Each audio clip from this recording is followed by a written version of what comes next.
Increasingly, we're starting to question the origins of things. The food we eat and the clothes we wear and the products we use. It's a healthy generational trait that started to hold businesses accountable for the things that they make. It created a positive momentum towards steering away from fast fashion and fast food, and that is pressuring companies to think and act more responsibly. This constant questioning of stuff leads us to a never-ending rabbit hole of possibilities, one where every little thing plays a role in a larger chain of relationships and influences. When we question the ethics of fast fashion, for example, it's not only the working conditions of the workers that we highlight, it's the transportation emissions, the very source of materials used, the waste it generates, and even the pollution caused by making the fabric needed. However, we can question more than that. The airplane used to transport this material from the origin to the rest of the world has its own change of relationships that we can question. The materials manufactured to make it, the workers who worked on it, and the spray used to give the plane its color. You can by now see how every little element can be influential in the larger chain that is fast fashion. In other words, fast fashion is in a network that is made up of multiple elements, actors, if you will. Every actor has agency and influence on the overall network. So it's not only the CEO of that fast fashion company that has agency over the existence of fast fashion, but even the material manufacturer, the delivery driver, the store clerk, the customer, and even the cotton plant itself. All of these actors have relationships with each other, forming a complex network that makes up what we call fast fashion. This perspective of seeing the world as a series of interconnected networks where both human and non-human elements have agency is what we call actor network theory, or ANT. This theory is a way to look at the world where literally everything, people, objects, ideas, are all connected in these ever-changing relationship webs.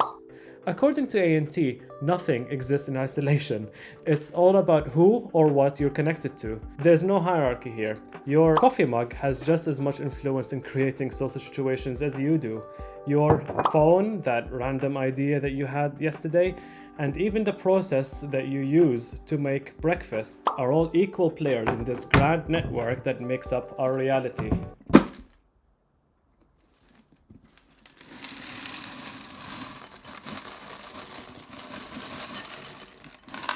Why did I do this? It's like 8 p.m. It's like everyone and everything got invited to the exact same party.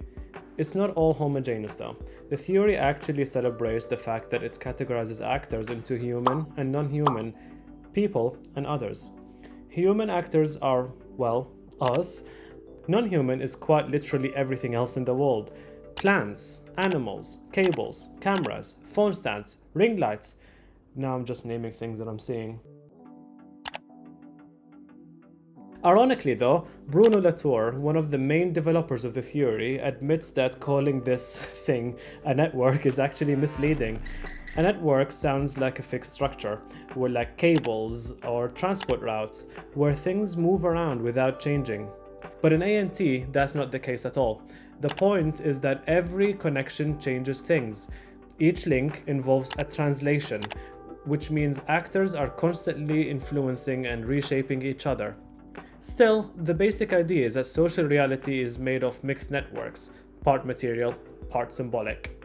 A sustainable building, for example, is not just created by architects and clients, but also by building codes, softwares, material, and even cultural expectations and values. Okay, so what? What if the world is made of multiple networks that have actors in them, and then they influence every personal thought or thing?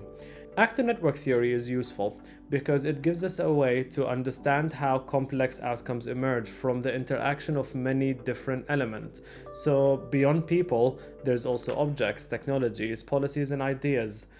Instead of assuming that change comes from human intentions, ANT helps us trace how things actually happen in practice by looking at, or attempting to look at, the full set of actors that are involved and how they influence each other.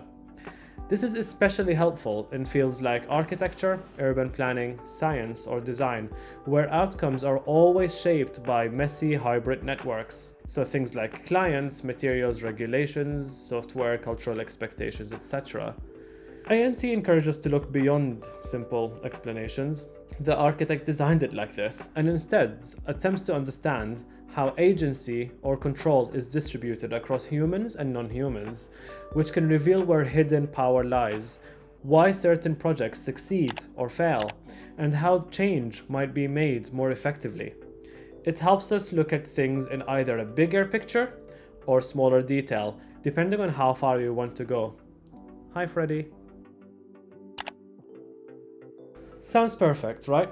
It's a new way to look at things, analyze stuff, and make sure that things are connected to other, seemingly less significant stuff. Well, it wouldn't be a theory if it wasn't any counter-opinions. The first wave says that the theory maps who is connected to who, without actually explaining why things happen or what causes change. It risks turning into an endless A connects to B, connects to C, connects to D, without ever reaching a conclusion. Even if we try to make sense of the reason of the connections, it's still majorly a hypothesis. Other people say that the theory can lead to infinite regress. If everything is made of smaller actors and networks, you can basically just keep breaking things down forever. A car, for example, is made of parts, these parts are made of smaller parts, etc. Some people feel that this never actually gives you a clear insight, but actually distorts from the original intended outcome, which is just understanding the bigger picture sometimes. Look, the theory is not your savior. We know this. It is merely a lens to look at things, a way to encourage us to look at bigger pictures, while attempting to understand the smaller details in things. The theory gives us a different perspective, a way to see how the world is connected. It reminds us that influence and change can come from unexpected places, not just the obvious human influence. So the next time you're doom scrolling on your TikToks or your Instagram, you're designing your next project, or even making your morning coffee, try to zoom out for a second. Think about all the hidden actors that are at play here.